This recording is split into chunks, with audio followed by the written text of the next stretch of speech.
By 1935, the world was under siege by every dictator on Earth. The Pacific and Asia were in the crosshairs of the Japanese Empire.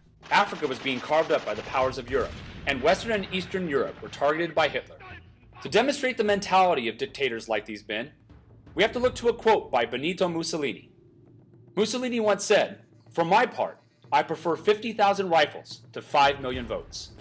Undoubtedly, these dictators thought that brute force was more powerful than the voice of people themselves. Let's first take a look at aggression in the Pacific.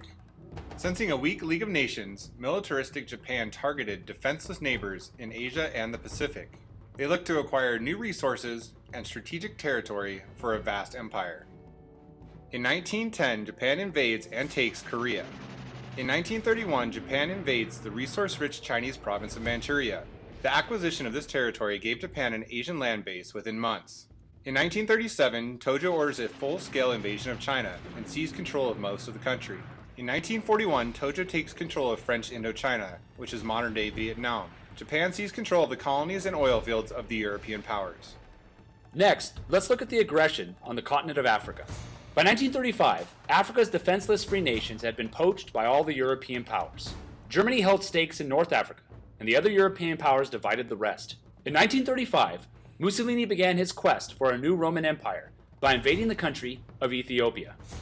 Ethiopia was one of Africa's last free nations. Mussolini ruthlessly staged an invasion from the Italian-controlled areas of Somalia.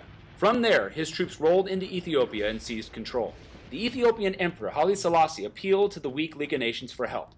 Hesitant to intervene militarily, the League of Nations imposed economic sanctions against Italy that had no effect. By 1936, Italy had full control of Ethiopia.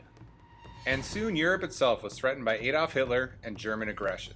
Hitler's goal was to unite all Germanic people everywhere around the world under one Reich, his Reich, the Third Reich. In 1933, Hitler pulls Germany out of the League of Nations. Hitler immediately turns his attention to the fragile new democracies formed at Versailles. These nations were formed from the territory lost by Austria, Russia, and Germany after World War I. The territories that Hitler set his sights on were East Prussia, Austria, Hungary, Czechoslovakia, Poland, Romania, Yugoslavia, and Bulgaria. Hitler's plans were motivated by Germany's treatment in the Treaty of Versailles. Hitler saw the treaty as a direct attack on the German people.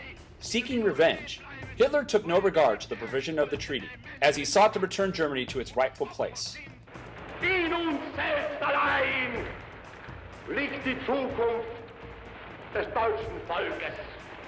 Wenn wir selbst dieses deutsche Volk emporführen durch eigene Arbeit, durch eigenen Fleiß, eigene Entschlossenheit, eigenen Trotz, eigene Beharrlichkeit, dann werden wir wieder emporsteigen, genau wie die Väter einst auch Deutschland nicht geschenkt erhielten, sondern selbst schaffen mussten. His actions overtly violate many of the provisions of the treaty. For example, he openly refuted the war guilt clause, in which Germany had to accept guilt for World War I. He disregarded the demilitarization clause by tripling the number of troops in the German military. He rebuilt the German economy with weapons manufacturing and rearmament, making weapons, tanks, and even the Autobahn, which was against the treaty itself. Hitler remilitarized the Rhineland with German troops along the French border. The Rhineland was a resource-rich area between the German and French border.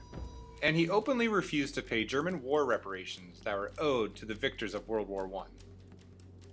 With world dictators openly violating the Treaty of Versailles, the stage was set for the world to respond to their aggression and try to prevent world war. However, world war was what these men might have had in mind all along.